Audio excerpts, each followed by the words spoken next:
बिस्मिल्लाहिर्रहमानिर्रहीम। सबसे पहले 2 किलो साग लेंगे, अच्छा और ताज़ा चेक करके लें। तो अगर बासी हुआ तो आपका टेस्ट जो है वो अच्छा नहीं आएगा, और ना ही इसमें ये जो इसके पीले फूल होते हैं ये भी ज़्यादा नहीं होने चाहिए। ये ज़्यादा हुए तो हमारा साग भी कड़वाहट की तरफ चला जाता है। करीब 750 ग्राम यानी कि 3 पाव हम लेंगे पालक, 250 ग्राम यानी कि 1 पाव मेथी। तीनों को हमने काट लिया है। अब इसको हमने धोना है अच्छे तरीके से। इसमें हम खुला पानी डालेंगे और अच्छे तरीके से एक बार इसमें हाथ से इसको मल के, तो फिर हम इसका जो है एक किसी छन्नी की मदद से सारा पानी जो है वो निकाल देंगे।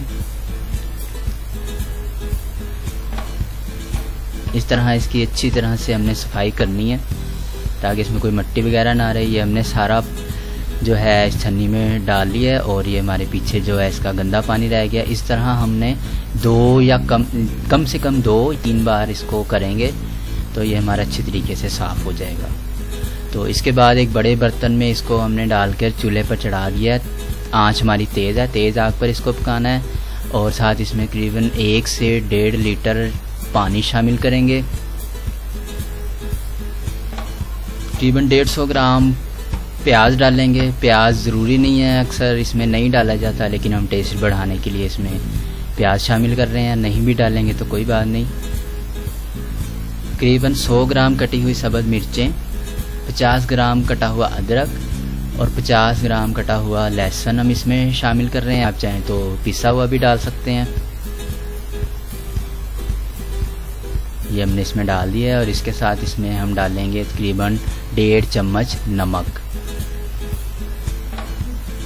और करीब 2 चम्मच पिसी हुई सुरख मिर्च। इसको एक बार अच्छे तरह से हम मिक्स करेंगे और इसको ढक के हम रख देंगे कम से कम 1 घंटे के लिए। टोटल हमें तकरीबन 1 से 1.5 घंटा लगेगा। इसको हमने फ़िलहाल 1 घंटे के लिए ढक देना। और इस तरह याद रखें कि पूरा नहीं ढकना, इस तरह थोड़ा सा ढक्कन खुला रहने दें। अगर हम ऐसा ना करें तो जो हमारे साग में हल्का सा कसीलापन, कड़वापन आ जाता है। तो इस तरह ढक्कन खोल कर हमने इसको पकाना है। तकरीबन 1 घंटा हुआ है और इसमें भी कुछ पानी भी मौजूद है और हमारा भी ये साग जो है अच्छे तरीके से गला भी नहीं है।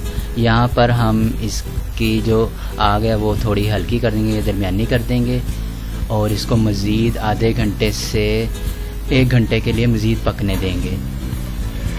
तकरीबन 1.5 घंटा हमारा हो चुका है। हमारा साग जो है वो गल चुका है अच्छी तरह। अगर आपका यहाँ पर नहीं गलता तो और पानी डालकर आप मज़ीद पकने दें। इसका पानी जो है मुकम्मल हमने खुश्क नहीं करना। और यहाँ पर हमने इसकी आग बंद कर दिया है और इस तरह लकड़ी का जो है घोटना लेना है और इसको हमने अच्छे तरीके से ज़रा घोट लेना है। ग्राइंडर का इस्तेमाल हम नहीं करेंगे क्योंकि ग्राइंडर से वो टेस्ट नहीं आता। तो तकरीबन 1 मिनट घोटने के बाद इसमें हम गंदम का या मकई का आटा शामिल करेंगे तकरीबन 3-4 चम्मच और इसको फिर थोड़ी देर घोटेंगे। तकरीबन थोड़ी देर 1-2 मिनट घोटने के बाद हम दोबारा से इसमें आटा शामिल करेंगे 2-3 चम्मच। इकट्ठा आटा आपने नहीं डालना क्योंकि उससे गुठलियाँ बनने का ख़तरा होता है। इस तरह थोड़ा थोड़ा करते जाएंगे। टोटल हम आधी प्याली के करीब इसमें आटा शामिल करेंगे और यह हमारा तकरीबन 5-10 मिनट घोटने के बाद हमारा साग जो है हमारी मर्ज़ी के मुताबिक बारीक हो चुका है। अब हम इसके तड़के लगाना स्टार्ट करते हैं। सबसे पहले हम अपना सादा तड़का लगाएंगे जो अमूमन तमाम लोग लगाते हैं। इसमें आधा कप हमने घी गरम किया है और तकरीबन 5-6 जो है साबुत गोल वाली मिर्चें हमने शामिल की हैं और इसको हम थोड़ा फ्राई करेंगे कि ये थोड़ा सा इसका रंग डार्क हो जाए, तेज़ हो जाएगा।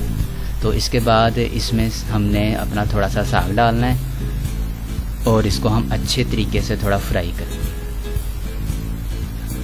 दूसरे तरीके में हम फिर आधा कप जो है घी गरम करेंगे और इसमें हम थोड़ा सा कटा हुआ लहसुन शामिल करेंगे और इसके हमने सिर्फ इतना फ्राई करना है कि इसके जो है किनारे वो थोड़े लाइट ब्राउन हो जाएं, ज़्यादा ब्राउन नहीं करना। ये देखें इस तरह जब हो जाएं तो इसमें हम थोड़ी सी कटी मिर्चें शामिल करेंगे, जितनी भी आपको पसंद हो, कम ज़्यादा। तो अब जब हमारा जो है लहसुन इस तरह हल्का सा लाइट ब्राउन हो जाए, तेज़ ब्राउन नहीं करना, तो फिर हम इसमें अपना थोड़ा सा साग शामिल करेंगे और इसको भी हम ज़रा अच्छे तरीके से थोड़ा फ्राई कर लेंगे। तो इंशाल्लाह इसका भी बहुत मज़ेदार आपको टेस्ट आएगा।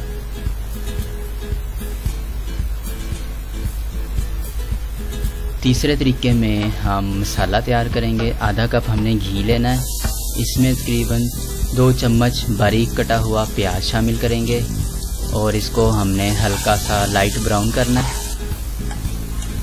और जब ये लाइट ब्राउन हमारा हो जाए तो इसमें हम 2 चम्मच टमाटर कटे हुए शामिल करेंगे। इसको भी हमने फ्राई करना है जब तक ये घुल ना जाए। अगर मेरी तरह आपके टमाटर भी नहीं घुलते तो इसमें थोड़ा सा हम पानी भी शामिल कर सकते हैं। ये हमने थोड़ा पानी शामिल किया इसमें, और ये हमारे टमाटर अच्छे से फ्राई हो रहे हैं। इसके बाद हमने इसमें 1 चम्मच कटा हुआ अदरक और कटा हुआ लहसुन शामिल करना है। पिसा हुआ ना लें, कटा हुआ लें, और इसको हम थोड़ा सा फ्राई करते हैं। जब इसका पानी जो है वो खुश्क हो जाएगा, उसके बाद हम फिर इसमें अपना साग जो है वो शामिल करेंगे थोड़ा सा, और इसको भी हमने अच्छे तरीके से फ्राई करना है। इंशाल्लाह ये तीनों तड़के आपको बहुत पसंद आएंगे। और हमारा ये साग 3 तरह के अलग अलग जायकों के साथ तैयार हो चुका है। ज़रूर ट्राई करें, इंशाल्लाह तीनों आपको बहुत पसंद आएंगे। दुआओं में याद रखिएगा। अल्लाह हाफिज़।